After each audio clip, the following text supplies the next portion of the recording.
ایک چھوٹے صحابی ہیں سیدنا انس رضی اللہ عنہ، چھوٹی سی عمر میں پیارے نبی صلی اللہ علیہ وسلم کے پاس آ گئے۔ فرماتے ہیں کہ میں بچپن میں رسول اللہ کے پاس آ گیا اور میں نے آ کر یہ دیکھا، یار یہ تو پیار ہی اتنا کرتے ہیں، محبت ہی اتنی کرتے ہیں کہ ان کو تو کبھی غصہ ہی نہیں آتا ہے۔ تو فرماتے ہیں کہ میں نے پلاننگ بنائی کہ ذرا کچھ ایکسٹرا آرڈنری ہونا چاہیے، الگ کرنا ہے کچھ۔ الگ کیا کرنا ہے؟ کہ کوئی ایسا کام کبھی کرنا ہے کہ رسول کریم صلی اللہ علیہ وسلم ناراضگی کا اظہار کریں اور میرے ایک آدھی لگ جائے تو 1,24,000 صحابہ کہا کریں گے کہ ہم نے رسول اللہ کی محبتیں حاصل کی ہیں، اکیلا انس ہوگا جو یہ صرف کہہ سکے گا کہ میں نے رسول اللہ کے ساتھ مار بھی کھائی۔ اب وہ اس پلاننگ کے اوپر بہت دنوں سے لگے رہے لیکن موقع نہیں ملا۔ آپ علیہ الصلوۃ والسلام بچوں سے محبت ہی ایسی کرتے تھے۔ تو ایک دن کیا ہوا کہ آپ صلی اللہ علیہ وسلم کے جو پرسنل اسسٹنٹ تھے سیدنا بلال رضی اللہ تعالیٰ عنہ اور سیدنا ابو ہریرہ، یہ دونوں کہیں کام سے گئے تھے تو عصر کی نماز کے بعد رسول اللہ کے پاس کچھ مہمان آ گئے ودیش سے۔ جس طرح مجھ سے پہلے بھائی جان کہہ کے گئے آپ کو، جیسا آپ کی ہم لوگ سیرت نہیں پڑھتے، رسول اللہ صلی اللہ علیہ وسلم کے پاس روزانہ دنیا کے الگ الگ ملکوں سے ڈیلیگیشن ملنے کے لیے آتے تھے روزانہ۔ تو وہ کہتے ہیں انس کی اس دن ایک ڈیلیگیشن آیا، ایک وفد آیا، تو دونوں نہیں تھے، بلال بھی نہیں تھے رضی اللہ تعالیٰ، ابو ہریرہ بھی نہیں تھے، میں تھا کچے بازار میں شاپنگ کرتے کہ مہمان آ رہے ہیں۔ تو فرماتے ہیں میں جب بازار گیا تو میرے دل میں بات آئی کہ انس وہ جو تم روزانہ سوچتے ہو نا یار کہ تمہارے ایک آدھی پڑ جائے، آج موقع ہے، مسجد نبی میں اور کوئی ہے نہیں، مہمان بیٹھے ہوئے، اگر تم آج ناشتے کا سامان نہ لے کے جاؤ، لیٹ ہو جاؤ تو ظاہر سی بات ہے کہ تم پر ناراضگی کا اظہار ہو۔ تو فرماتے ہیں میں نے جب یہ دل میں خیال آیا تو تھیلا بھی رکھ دیا ایک طرف، وہیں بیٹھ گیا بازار میں ایک طرف، اور مسجد نبوی سے جو راستہ مسجد نبوی سے بازار میں آتا تھا نا اس راستے کو تکنے لگا۔ جب کافی وقت گزر گیا تو فرماتے ہیں کہ میں نے دیکھا کہ خود پیارے نبی صلی اللہ علیہ وسلم بازار میں آ گئے۔ یہ تو سوچ رہے تھے کسی کو بھیجیں گے پکڑنے کے لیے، مجھے پکڑا جائے گا، باز پرس ہوگی، پوچھ تاچھ کی جائے گی۔ ہمارے یہاں دنیا میں رواج تو یہی ہے نا جی، بچہ اگر لیٹ ہو جائے تو سارا حساب کتاب اسی پر نازل کر دیا جاتا ہے جیسے فرشتہ اسی کو بنا کے بھیجا ہے۔ تو فرماتا ہے کہ میرے ذہن میں تھا، اور پھر جب نبی علیہ السلام کو خود بازار میں دیکھا تو کریم آقا کے چہرے پر پریشانی کے آثار ہیں۔ فرمایا میری جب ان کے اوپر نگاہ پڑی تو انہوں نے بھی مجھے دیکھ لیا، تو چند قدم نبی علیہ السلام تیز چلے، میں بھی آگے بڑھا۔ فرماتے کریم نبی نے پوری طاقت کے ساتھ مجھے اپنی چھاتی سے لگایا اور میرے سر پہ ہاتھ پھیرا، آنکھوں میں آنسو ہیں، فرمایا بیٹا انس کہیں گر تو نہیں گئے، آپ پہ چوٹ تو نہیں لگ گئی، کسی نے مارا تو نہیں؟ میں نے سمجھا بچہ گیا تھا، دیر اس لیے ہو گئی کہ چوٹ لگ گئی ہوگی، گر گیا ہوگا۔ فرمایا میں تو اور زیادہ رویا کہ یہ اتنا کریم نبی ہیں جو برائی میں سے بھی اچھائی کو نکال کر باہر لے آتے ہیں۔ فلاں بندے پہ ہم کو شک ہے کہ شاید یہ ایمان والا نہ ہو، کریم رسول ناراض ہوئے، فرمایا چھاتی پھاڑ کر دیکھیے جو سب سے قیمتی سنت تھی۔ اتنا تو یاد ہے کہ فجر کی سنتیں بہت ضروری ہیں، یہ تو یاد ہے کہ داڑھی ایک مشت ہونی ضروری ہے، اتنا یاد ہے کہ پاجامہ ٹخنوں سے اونچا ہونا ضروری ہے، یہ یاد ہی نہیں کہ جس سنت کی وجہ سے ہم تک دین پہنچا، جس سنت کی وجہ سے اسلام کائنات کا سب سے بڑا آج مذہب بنا ہے، جس سنت کی وجہ سے پرائے اپنے بن گئے، وہ کیا ہے؟ خود نبی علیہ السلام نے حکم فرمایا کہ مجھ کو ماننے والے جب سوچیں گے پازیٹو سوچیں گے، جب فیصلہ کریں گے پازیٹو کریں گے، جب کسی کے متعلق رائے قائم کریں گے مثبت رائے قائم کریں گے۔ اور ہماری حالت یہ ہے کہ ہم جب بھی سوچتے ہیں تو الٹا سوچتے ہیں، صحیح سوچنے کی طاقت ہمارے پاس ہے نہیں۔ ابھی مجھ سے ایک صاحب ملے، انہوں نے سب سے زیادہ مجھے مل کے انہی سے خوشی ہوئی، انہوں نے مجھے بتایا کہ کینسر سے میں نے جنگ جیتی ہے، اور ہمارے پاس ایسے بہت سے مریض ہیں جو کینسر کی لاسٹ سٹیج پہ تھے، کس بات سے صرف ٹھیک ہوئے؟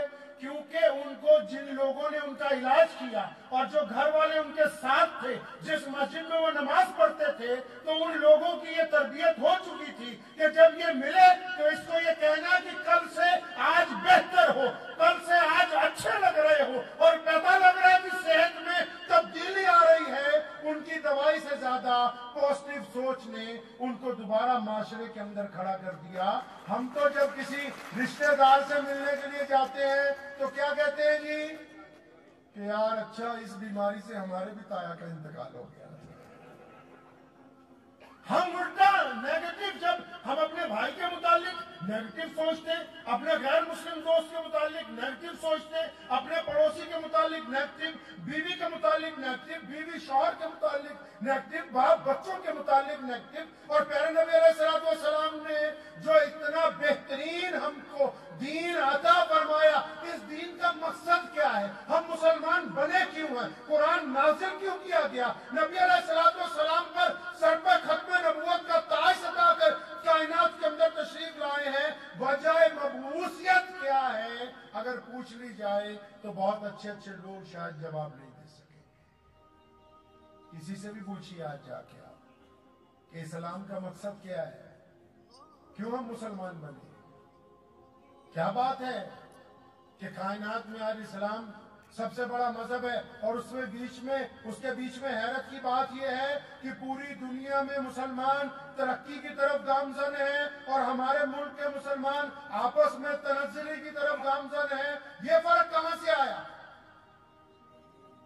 کیونکہ ہم نے اسلام کو صرف مذہب سمجھا ہے، صرف عبادت کرنے کا طریقہ سمجھا ہے، ہم نے اسلام کو صرف مسجد تک محدود کیا ہے، ہم نے اسلام کو ایک مخصوص لباس تک محدود کیا، ہم نے اسلام کو نکاح جنازے تک محدود کیا، اس کے علاوہ ہم اسلام کے بارے میں شاید کچھ نہیں جانتے۔ اچھے اچھے لوگوں کو اگر پوچھ لیا جائے کہ اسلام کا مقصد 2 لفظوں میں بتا دیجئے، تو میرا اب تک تجربہ ہے پورے ملک میں کہ کوئی ایک آدمی بھی تفصیل کے ساتھ 2 لفظوں میں یہ بتا نہیں سکا کہ اسلام ہے کیا۔ مختصر سی بات ہے، یہ پنڈال سجایا گیا، اگر یہ اسٹیج تھوڑا نیچا ہوتا تو تب بھی ہم آپ سے بیٹھ کے بات کر سکتے تھے، اور اگر ان کرسیوں کی جگہ دریاں بچھا دیتے تو آپ ان پہ بھی بیٹھ سکتے تھے۔ یہ چھت نہ لگاتے تب بھی گفتگو ایسی ہی ہوتی، ہو جاتی کہ نہیں جی؟ کیوں؟ کیونکہ یہ جو پنڈال سجایا گیا، یہ مائک لگایا گیا، آپ لوگوں کو بلایا گیا، یہ مقصد نہیں ہے، یہ ضرورت ہے۔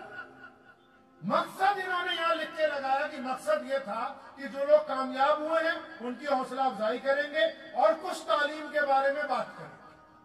پتہ لگا یہ مائک، یہ دریاں، یہ کرسیاں، یہ شامیانہ، یہ چیزیں، یہ مقصد نہیں ہے۔ مقصد تو یہ تھا کہ یہ معززین آئیں گے، کچھ یہ بولیں گے، آپ لوگ آئیں گے، کچھ آپ سنیں گے، اس سے ہم کوئی اچھا راستہ نکالیں گے۔ یہ مقصد تو اسلام کا مقصد کیا ہے؟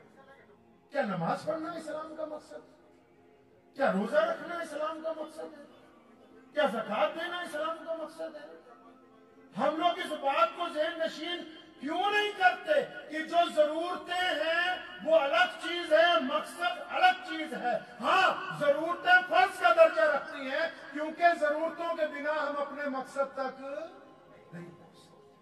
اکثر آپ نے دیکھا ہوگا پورے ملک میں مذہبی طور پر آپ کو مثال دے کے سمجھاتا ہوں، بہت سارے لوگ آپس میں مسلک کی بات کرتے ہیں۔ اچھا ایک بات بتاؤ، اگر کوئی ایسے ایسے کر کے نماز پڑھے تو اس کی نماز ہو جاتی ہے بھائی؟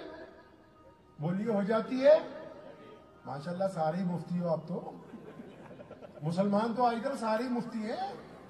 دوائی لینی ہو تو MBBS ڈاکٹر چاہیے، گاڑی ٹھیک کروانی ہو تو اچھا انجینئر چاہیے، اور فتویٰ دینا ہو تو فتویٰ کرانے والا بھی فتویٰ دے رہا ہے، جوس والا بھی فتویٰ دے رہا ہے، پیٹرول پمپ کا مالک بھی فتویٰ دے رہا ہے جی، جو آڑتی کا کام کر رہا ہے منڈی میں وہ بھی فتویٰ دے رہا ہے۔ فتویٰ تو ماشاءاللہ آپ سب دے سکتے ہیں۔ یہ بتائیے کہ جو لوگ ایسے کر کے نماز پڑھتے ہیں، جن کو ہم اہل حدیث کہتے ہیں، ان کی نماز بھی ہو جاتی ہے، اور جو یہاں نیت باندھتے ہیں ان کی نماز بھی ہو جاتی ہے، اور جو ناف پر نیت باندھتے ہیں ان کی نماز بھی ہو جاتی ہے. جو جس انداز سے نماز پڑھ رہا ہے اس کی نماز ہو جاتی ہے.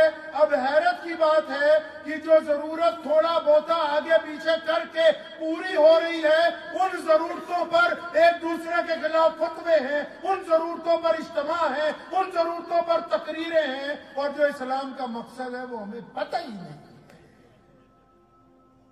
جو ضرورتیں پوری ہو سکتی ہیں نا آگے پیچھے کر کے، ان کے اوپر تو تکرار ہے، ان کے اوپر دشمنیاں پالی گئی ہیں، ان کے اوپر ایک دوسرے کے اوپر تنقید ہے. لیکن مقصد کیا ہے اسلام کا؟ پتہ ہی نہیں. نماز کا مقصد کیا ہے وہ بھی نہیں پتہ. آئیں پیارے نبی حضرت محمد رسول اللہ صلی اللہ علیہ وسلم کے پاس چلتے ہیں. یا رسول اللہ، اسلام قبول کر لیا ہے، بتائیے کیا کرنا ہے. کون ہے؟ ہماری ماں امی خدیجہ الکبریٰ رضی اللہ تعالیٰ. کون ہے؟ مسلمانوں کے سب سے بڑا مسلمان امیر المومنین سیدنا ابو بکر صدیق رضی اللہ تعالیٰ عنہ. کون ہے پوچھنے والا؟ غلاموں میں سب سے پہلے مسلمان ہونے والے سیدنا بلال رضی اللہ تعالیٰ عنہ. کون ہے پوچھنے والا؟ وہ جس نے سارے خاندان کی موجودگی میں، جب پورا خاندان دشمنی پر اترا، جب سارے خاندان نے کہا دعوت کھانے کے بعد کہ ہم آپ کے ساتھ نہیں چلیں گے، تو پیچھے سے ایک بچہ اٹھا، 13-14 سال عمر ہے، دونوں ہاتھ اوپر اٹھائے، پیروں کو پنجوں کے بل اٹھایا اور زور سے کہا تھا یا رسول اللہ، کوئی آپ کے ساتھ ہو یا نہ ہو، یا علی مرتضیٰ، یہ خدا کا شیر آپ کے ساتھ ہے.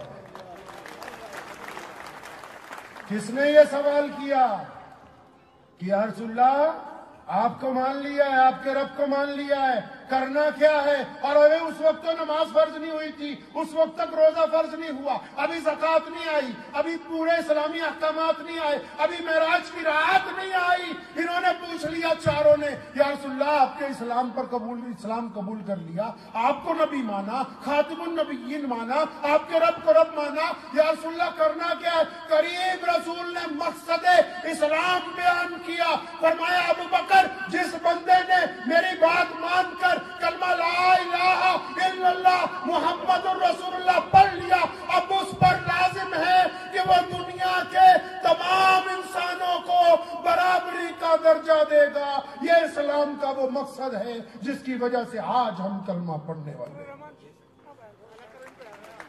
یہ وہ مقصد ہے اسلام کا جس نے کہا. پھر علامہ اقبال نے اس کا ترجمہ کیا، فرمانے لگے آگے آئیں لڑائی میں اگر وقت نماز، قبلہ رو ہو کے زمین بوس ہوئی قوم حجاز، ایک ہی صف میں کھڑے ہو گئے محمود و ایاز. نہ کوئی بندہ رہا نہ کوئی بندہ نواز، اور بندہ صاحب و محتاج و غنی ایک ہوئے، تیرے دربار میں پہنچے تو سبھی ایک ہوئے. اسلام کا مقصد نہیں پتا؟ کوئی غیر مسلم بھائی ہمارا پوچھ لے اسلام کا مقصد، ادھر ادھر دیکھیں گے، اچھا مفتی صاحب کو بلاتے ہیں. غریب کو ایک مانتا ہوں، میں دوسرے کے برتن میں کھا سکتا ہوں، میں دنیا کے ہر مذہب کے انسان سے گلے مل سکتا ہوں. یہاں بلال جو غلام ہیں، حبشی ہیں، کالے ہیں، بدو ہیں، اور ابو بکر جو شہزادے ہیں، جو بادشاہ ہیں. جس دن کلمہ پڑھا رسول اللہ نے کہا ابو بکر اور بلال دونوں آپس میں بھائی بن گئے. یہ اسلام کا مقصد ہے میاں. اگر آپ کے گھر میں برتنوں کی ذات اور برادری ہے کہ میرا برتن الگ ہو، میرے ڈرائیور کا الگ ہو، میرا الگ ہو، میرے مزدور کا الگ ہو، تو ابھی صرف آپ نے اسلام پڑھا ہے، محمد رسول اللہ کو مانا نہیں ہے. ابھی تک آپ نے اسلام کا پہلا مقصد دنیا کے سامنے تھا کہ ہم برابری دینے کے لیے آئے ہیں. اور دنیا نے کہا نا کہ سب سے بڑی ضرورت کیا ہے؟ روٹی، کپڑا اور مکان. ساری سرکاریں، اگر ہم امریکہ کے الیکشن میں بھی جائیں گے نا، وہ بھی کیا کہتے ہیں؟ اچھی ہاسپٹلٹی دیں گے، اچھی ڈیموکریسی دیں گے، اچھا یہ دیں گے. اسلام کا بہترین مقصد نبی علیہ السلام نے پھر بیان کیا، قرآن پاک میں ہے. نماز کے مقصد میں ہے کیا؟ اب ہم سب لوگوں کو یہ بھی پتا نہیں کہ اسلام کا مقصد کیا ہے. گھر کے باہر نا ایک کٹورا اکثر رکھتے ہیں لوگ، جو جانور اسٹریٹ ڈاگس ہوتے ہیں نا، ان کے لیے دودھ ڈال دیتی ہیں عورتیں، کبھی کچھ کھانے پینے کا دے دیتے. تو دنیا کے حکمرانوں نے بھی کہا کہ انسانوں کی ضرورت روٹی، کپڑا اور مکان ہے. میرے کریم رسول کہیے صلی اللہ علیہ وسلم نے یہاں سے دنیا کی نبض پکڑی حکم ہوا کہ انسانوں کی سب سے بڑی ضرورت ان کا آتم سمان ہے، ان کی سیلف ریسپیکٹ کو برقرار رکھنا ہے۔ اگر آپ دوسرے کو عزت نہیں دے سکتے تو پھر آپ کچھ نہیں دے سکتے۔ عزتیں ہی تو بانٹی، بلال کو مؤذن رسول بنایا، ابو بکر رضی اللہ عنہ کی عزت بڑھائی، فرمایا صدیق ہے۔ عمر رضی اللہ عنہ کی عزت بڑھائی، فرمایا میرے بعد کوئی ہوتا تو عمر ہوتا۔ عثمان رضی اللہ عنہ کی عزت بڑھائی، فرمایا یہ تو ذی النورین ہے۔ مولا علی کی عزت میں اضافہ کیا، فرمایا یہ خدا کا شیر ہے۔ نبی علیہ السلام نے یہ درس دیا مسلمانوں کو، ہم عزتیں بانٹنے آئے ہیں۔ اور یہ قوم کیا کر رہی ہے آج عزتیں تو دوسروں کو انہوں نے کیا بانٹنی ہے، یہ ایک دوسرے کی عزتیں اچھالنے کی کوشش کرتے ہیں۔ اس کا مطلب رسول اللہ کو صحیح طرح ابھی تک ماننے کے لیے تیار نہیں۔ جو اچھی طرح دیندار ہوں وہ بھی پہنچ جائیں گے ڈی جے بجتے ہوئے، اور ایسی شادی میں جس میں فضول خرچی وہ بھی آرام سے بیٹھ کے بریانی کھا رہے ہوں گے، پھر ایسے دین کا کوئی فائدہ نہیں۔ جہاں عزت نفس کو مجروح کر دیا جائے، اکثر اچھا شادی میں آپ نے دیکھا ہوگا داماد جی ناراض ہو جاتے ہیں، سیدھا پنجابی کہنے ہیں فوفڑ ناراض ہو جاتا ہے نہیں؟ توڑے پتہ نہیں ہوتا کہ نہیں ہوتا؟ توڑے بھی ہوتا ہے؟ اکثر اسی کہنے نہیں فوفڑ ناراض ہو گیا۔ کیوں ناراض ہو گیا جی؟ وہ گھر جاتا ہے، اس کی ماں پوچھتی بیٹا کیوں ناراض ہو کے آ گیا؟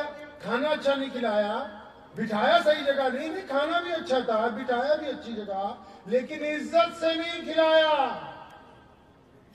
اب یہ بازار میں تو نہیں نہ ملتی۔ آپ سمجھیں نبی علیہ السلام کی گفتگو کو، آپ صلی اللہ علیہ وسلم نے پورے عالم کے دل جیتنے کا نظریہ پیش کیا۔ حاتم طائی کی بیٹی لڑ پڑی مسلمانوں سے اور گرفتار ہو گئی، مسجد نبی میں جب پیش ہونے لگی رسول اللہ دور سے دیکھ رہے تھے، دیکھا بیٹی کے سر پر دوپٹہ نہیں ہے، نبی علیہ السلام نے اپنی رحمت والی چادر اتاری، صحابی کو دی، فرمایا دوڑ کے جاؤ اس بیٹی کے سر کو ڈھکو۔ اس صحابی نے کہا یا رسول اللہ آپ اگر اجازت دیں، آپ کی چادر بڑی عزت والی ہے، ہم اپنی چادر دے دیتے ہیں۔ کریم رسول ناراض ہوئے، فرمایا خبردار آج تو یہ بات کہی کہ وہ دشمن کی بیٹی ہے، میری ہی چادر لے جا کے اس کے سر پر ڈالو، کیونکہ بیٹی صرف بیٹی ہوتی ہے، چاہے اپنی ہو چاہے وہ پرائے کی۔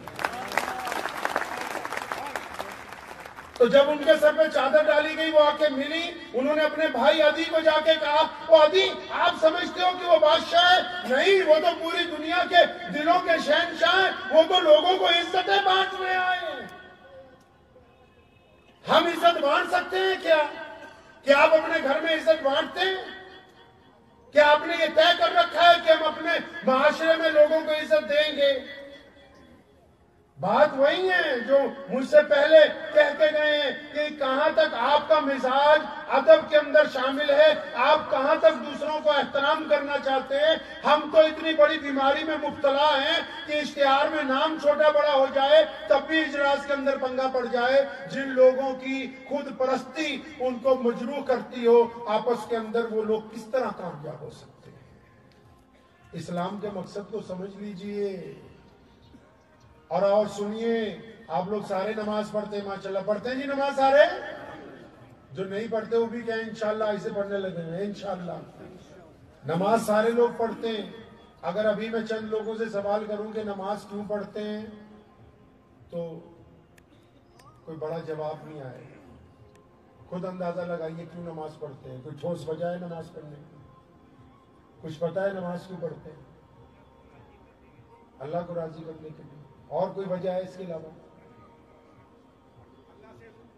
اللہ سے روبرو ہونے کے لیے، زندگی صفت صلاۃ پر آ جائے، زندگی صفت صلاۃ پر آ جائے۔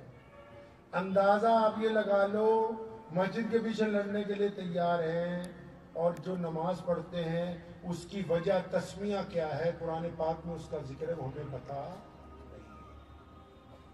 پہلی بات تو یہ کہ قرآن پاک میں کہیں ذکر نہیں نماز پڑھنے کا، نماز کو قائم کرنے کا حکم دیا، نماز کو قائم کرنے کا۔ پھر جب نماز کے قائم کرنے کا حکم آیا، کیا فرمایا؟ ان الصلاۃ، ہے جی مولانا، حکم ہوا کہ نماز قائم کرنی ہے۔ کیوں؟ فرمایا تاکہ تم گندی باتیں کرنی چھوڑ دو، اچھی باتیں کرنے لگو۔ یہ میاں صاحب سمجھ رہے ہیں اللہ کو راضی کرنا ہے۔ اللہ تعالیٰ نے فرمایا نماز میں اس لیے پڑھوا رہا ہوں تاکہ تم متقی بن جاؤ۔ پھر قرآن کے اندر آئے گا کہ تاکہ تم متقی بن جاؤ۔ بلے شاہ نے کیا ہے نا، اسی پنجابی ہے نا تے بلا ساڈا اس لیے بار بار وہ ذکر کرتے ہیں، انہیں کیا ہے نا بلے شاہ نے، کہنا نماز بھی نیتی جانے ہو، ٹھگی بھی کیتی جانے ہو، آ کی کیتی جانے ہو۔ نماز بھی پڑھتے ہو، ٹھگی بھی مارتے ہو، نماز بھی پڑھتے ہو، بے ایمانی بھی کرتے ہو، نماز بھی پڑھتے ہو، کسی کی بیٹی کی طرف زنا کی نگاہ سے بھی دیکھتے ہو، نماز بھی پڑھتے ہو، باپ کی بھی نافرمانی کرتے ہو، نماز بھی پڑھتے ہو، پڑوسی سے بھی بدتمیزی کرتے ہو، یہ کیسی نماز پڑھتے ہو؟ قرآن نے پھر کہا رہی الذی یکذب بالدین، پھر آنا نماز کی یہاں بات۔ اس آیت میں اللہ فرماتے ہیں ایسے نمازیوں کے رکھو ایک، ان کی نمازیں خراب ہو گئی ہیں۔ اللہ کن نمازیوں کی بات کر رہے ہیں؟ پھر بلے شاہ نے وہاں کہا، وہ کہنے لگا نماز پڑھی تے نیاز نہ دیتی، تیریاں کس کم پڑھیاں نمازاں؟ کہتا نماز تو پڑھتا ہے نیاز نہیں دیتا۔ آسی دا بھراوا اپنی نیاز آپ ہی ہے، تے قرآن کس نیاز کی گل کر رہا ہے؟ قرآن کہتا ہے کہ جو نماز پڑھتے ہیں کیا وہ یتیم کی خبر گیری کرتے ہیں؟ کیا وہ یتیم کے منہ میں لقمہ ڈالتے ہیں؟ کیا وہ راستے سے پتھر کو ہٹا دیتے ہیں؟ پتہ ہی نہیں بھائی نماز کیوں پڑھتے ہیں۔ ارے بھائی نماز اس لیے اللہ نے بنائی تاکہ اللہ کو اس دین کے لیے اچھے لوگوں کی ضرورت تھی، جن کو آئیڈیل بنا کے دنیا کے آگے پیش کرنا تھا، تو اچھے لوگوں کو بنانے کے لیے فیکٹری لگائی مسجد کے نام سے کہ یہاں پروڈکشن ہوگی اچھے لوگوں کے لیے۔ جو مسجد میں آئیں گے وہ بدتمیز نہیں ہوں گے، جو مسجد میں آئیں گے وہ بد نگاہ نہیں ہوں گے، جو مسجد میں آئیں گے وہ چوری نہیں کریں گے، جو مسجد میں آئیں گے وہ ڈاکہ نہیں ڈالیں گے۔ یہ کیسے نمازی ہیں جو مسجد میں نمازی ہوتے ہیں باہر آ کے عیاش ہوتے ہیں؟ اس کا مطلب یہ جھوٹ بولتے ہیں، نماز نہیں پڑھتے۔ پھر مسجد کیوں بنائی یہ بھی بتا دو ذرا جھنجھنو والوں، مسجد کیوں بنائی؟ اب کبھی اللہ کے نبی علیہ السلام سے پوچھا نہیں یا رسول اللہ مسجد کیوں بنانی ہے؟ سونے کیوں بنائی مسجد؟ نماز تو گھر پہ بھی ہو جاتی ہے، نماز تو کار میں بیٹھ کے بھی پڑھ لیتے ہیں، نماز تو سڑک کے نکڑ پہ کبھی ضرورت پڑتی ہے تو وضو کر کے پڑھ لیتے ہیں، نماز تو مزدور کھیت میں بھی پڑھتا ہے، نماز تو کہیں بھی پڑھی جا سکتی ہے۔ اچھا 5 نمازیں ہیں، فجر، ظہر، عصر، مغرب، عشاء، ان 5 نمازوں سے زیادہ پاورفل نماز تہجد کی نماز ہے نا جی؟ تو بولیے ہے نا انشاءاللہ؟ تو تہجد کی نماز میں مسجد چاہیے؟ ارے بولو مفتی صاحب، تہجد کی نماز میں مسجد چاہیے؟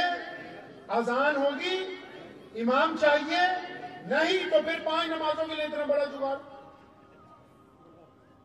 5 نمازوں کے لیے اتنا بڑا انتظام، کروڑوں کی جگہ خریدی، کروڑوں روپے اوپر لگا دیے اور 5000 کا امام بھی لیا۔ آپ کے یہاں تو امام کی تنخواہ تقریباً ہوگی 1-1.5 لاکھ ماشاءاللہ، نہیں ہے؟ اگر کٹوری مل جائے شام کو کہیں تو کوشش کیجئے گا کہ اگر اس میں ڈوبا جا سکتا ہے تو کٹوری مل جائے۔ اگر جنہوں نے کروڑوں روپے مسجدوں پہ لگائے ہیں وہ اس لیے ان کے امام یہ باتیں نہیں بتا پا رہے کیونکہ ہم نے ان کو ذریعے معاش میں مبتلا کر دیا۔ ان کا تو کام تھا روزانہ سیرت النبی کی ایک نئی کتاب لاتے، ایک نیا پہلو کھولتے، نئی گفتگو کرتے۔ ہم نے تو کہا بھی تجھے 5-7 ہزار ہی دینے، باقی تو تعویذ کر کے ہماری عورتوں سے نکلوا لیے 500 جتنے نکلے۔ ہم نے کہا نہیں، ہم تو مسجد کے اوپر اپنی عزاداری رکھیں گے۔ مسجدوں کے نوکر مسجدوں کے بادشاہ بن گئے اور بادشاہ کے مہمانوں سے نوکروں جیسا رویہ ہے، بادشاہ کے مہمانوں سے نوکروں جیسا رویہ، نوکر بادشاہ بن گئے مسجدوں کے اندر۔ اور مسجد کیوں بنائی؟ پتہ نہیں ہے۔ آئیے پیارے نبی حضرت محمد رسول اللہ سے پوچھتے یا رسول اللہ مسجد کیوں بنائی ہے؟ امام بخاری، امام نسائی، امام ابو داؤد، تمام محدثین پیارے نبی علیہ السلام کی بات کو نقل کرتے ہیں، فرماتے ہیں کہ آؤ مسجد اس لیے بنا رہے ہیں تاکہ ہم سب اکٹھے ہو کے نماز پڑھیں گے۔ یا رسول اللہ اکٹھے کیسے ہونا ہے؟ فرمایا کندھے سے کندھا جوڑ کے کھڑے ہوں گے۔ یا رسول اللہ کندھے سے کندھا کیوں جوڑنا ہے؟ فرمایا تاکہ تم تمہارے دل آپس میں مل جائیں. پتہ لگا مسجد کیوں بنائی ہے؟ مسجد صرف نماز پڑھنے کے لیے نہیں بنائی، مسجد جماعت سے نماز پڑھنے کے لیے بنائی. اور جماعت اس لیے بھی نہیں بنائی کہ سب لوگ وہاں کھڑے ہو، اس لیے بنائی تاکہ پیچھے جو صف میں کھڑے ہیں یہ ایک دوسرے کو جان لیں، پہچان لیں. عبد الرحمن فجر میں نہیں آیا، ظہر میں نہیں آیا، عصر میں نہیں آیا، مغرب میں نہیں آیا، تو عشاء میں یہ پوری جماعت اس کے گھر کھڑی ہو. کس دکھ میں ہے، کس درد میں ہے، کس پریشانی میں ہے، ہم تیرے ساتھ ہیں. اگر جماعت میں یہ صفت نہیں آئی تو یہ مسجد میں نماز ابھی ادا نہیں ہو رہی، اس کی نقل اتاری جا رہی. یہ مسجد اس لیے بنائی کہ پیارے نبی علیہ السلام نے وہاں بیٹھ کے جب کوئی غیر مسلم آیا، یا رسول اللہ مجھے تو کھانا چاہیے. نبی علیہ السلام خود پتھر باندھے ہوئے ہیں اور لوگوں کو کھانا مسجد نبی سے منگا کے دیا جا رہا ہے. یا رسول اللہ کپڑے چاہیے. ارے مسجد کے دروازے پر آیا، کیوں نہیں کپڑے دیں گے؟ نبی علیہ السلام لباس دیتے ہیں. لوگوں نے آ کر کہا یا رسول اللہ مسافر ہے، سواری چاہیے. حالانکہ اس دور میں سواری مہنگی آتی ہے، آج تو ٹکٹ خرید کے دی جا سکتی ہے. نبی علیہ السلام نے سواری مانگنے والوں کو بھی محروم نہیں کیا، مسجد نبی سے سواری دے کر بھیجی. بنائی رسول اللہ نے اپنے ہاتھ سے. اور اس میں سب سے پہلے کیا کیا؟ سب سے پہلے مدینہ منورہ کی یونیورسٹی کا قیام کیا گیا. سب سے پہلے یونیورسٹی کے طلبہ کے لیے جگہ بنائی گئی، اس کا نام اصحاب صفہ کا چبوترا رکھا گیا. اور جب رسول اللہ نے کھانا کھانا ہوتا ہے، بلال کہتے ہیں یا رسول اللہ کھانا لگ گیا. پوچھتے ہیں کہ میری یونیورسٹی کے بچوں نے کھانا کھایا؟ ہاں یا رسول اللہ کھایا. اچھا تو مسجد نبی کے سامنے جس کا گھر ہے کیا ان کے گھر میں کھانا پکا ہے؟ جی یا رسول اللہ پکا ہے. اچھا تو مسجد نبی کے بائیں طرف جو لوگ رہتے ہیں کیا وہ کھانا کھا چکے؟ ہاں یا رسول اللہ وہ کھانا کھا چکے. اچھا تو دائیں طرف والوں نے کھایا؟ جی یا رسول اللہ کھایا. تو نبی علیہ السلام لقمہ توڑتے ہیں. یہاں تو نالائق صدر کو، متولی کو یہ پتہ ہی نہیں کہ محلے میں بیوائیں کتنی ہیں، یتیم کتنے ہیں، ضرورت مند کتنے ہیں، اس کو کچھ پتہ نہیں. مسجد کیوں بنائی یہ پتہ نہیں، نماز کیوں پڑھ رہے یہ پتہ نہیں، اسلام کا مقصد کیا یہ پتہ نہیں. ایک دوسرے سے دشمنیاں، اس آنا کے لیے آپ دشمنیاں نبھا رہے ہو.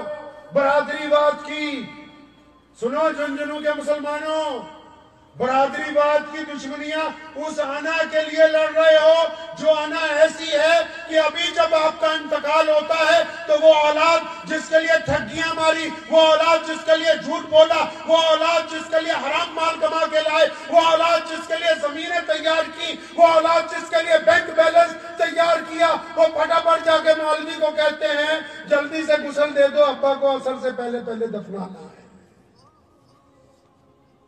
جن کے لیے سب کچھ کیا وہ آپ کو اس گھر میں ہی رکھنے کے لیے تیار نہیں ہے.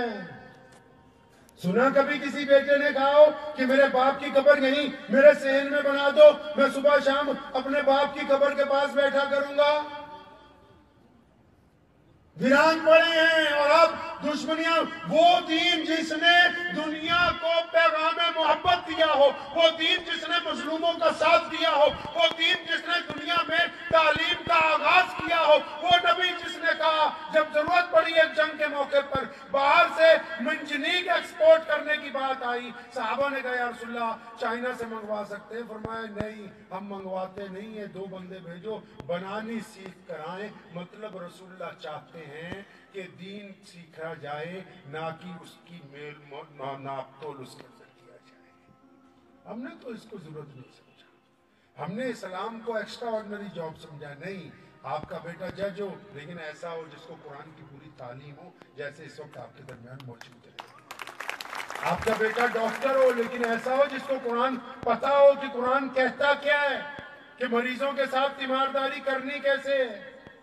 آپ کاروباری ہوں لیکن آپ کو محمد رسول اللہ کا طریقہ، انڈونیشیا سب سے بڑا ملک ہے مسلمانوں کا، کوئی فوج نہیں کی، کوئی لڑنے نہیں گیا. 2 صحابی رسول اللہ کے پاس آئے، یا رسول اللہ انڈونیشیا جانا چاہتے ہیں کاروبار کے لیے. فرمایا جاؤ، بس ایک کام کرنا ہے، گاہک کا بھی بھلا کرنا ہے. جی یا رسول اللہ کریں گے. وہاں جا کے جنرل سٹور کھولا، تو جو لوگ سامان خریدنے آتے تھے نا، مثال دے کے سمجھا رہا ہوں، جیسے کوئی آیا اس نے کہا کہ آپ کے پاس رسی کا گچھا پڑا خریدنا ہے، تو پوچھتے تھے تمہیں کس کام کے لیے چاہیے؟ وہ جناب مجھے تو تھوڑی سی چاہیے. وہ ہول سیل کی دکان تھی، تو اس کے کہتے تھے فلاں جگہ چلے جا، 1 پیسے میں مل جائے گی، تیرا کام بن جائے گا.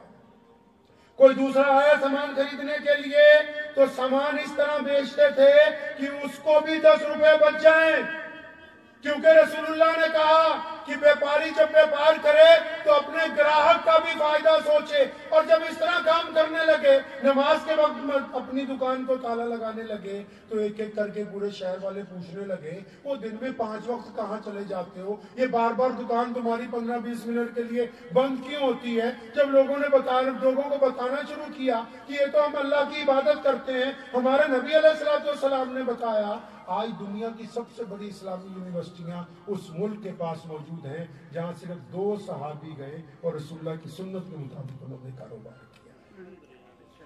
ہم یہ نہیں چاہتے کہ پوری دنیا مسلمان ہو جائے. سنیں، قرآن نے کہا ہے، لیکن یہ چاہتا ہے اسلام آپ سے یہ چاہتا ہے کہ عبد الرحمن کو دیکھ کے، محمد شفیع کو دیکھ کے، جنید کو دیکھ کے، قاسم کو دیکھ کے، عثمان کو دیکھ کے کوئی غیر مسلم یہ نہ کہے کہ مسلمان ٹھگ ہوتے ہیں. آپ کو دیکھ کے کوئی یہ نہ کہے کہ مسلمان شرابی ہوتے ہیں. آپ کو دیکھ کے کوئی یہ نہ کہے کہ مسلمان بے ایمانی کرتے ہیں.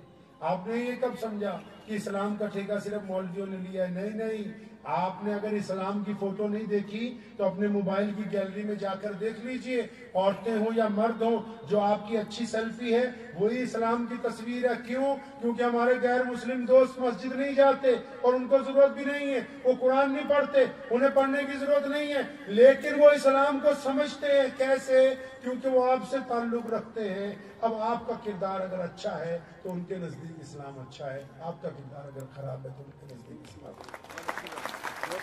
مجھے امید ہے کہ آپ کو یہ ویڈیو پسند آئی ہوگی. اگر پسند آئی ہو تو یہ آپ اپنے دوستوں کے ساتھ شیئر کریں اور اس چینل کو سبسکرائب ضرور کریں.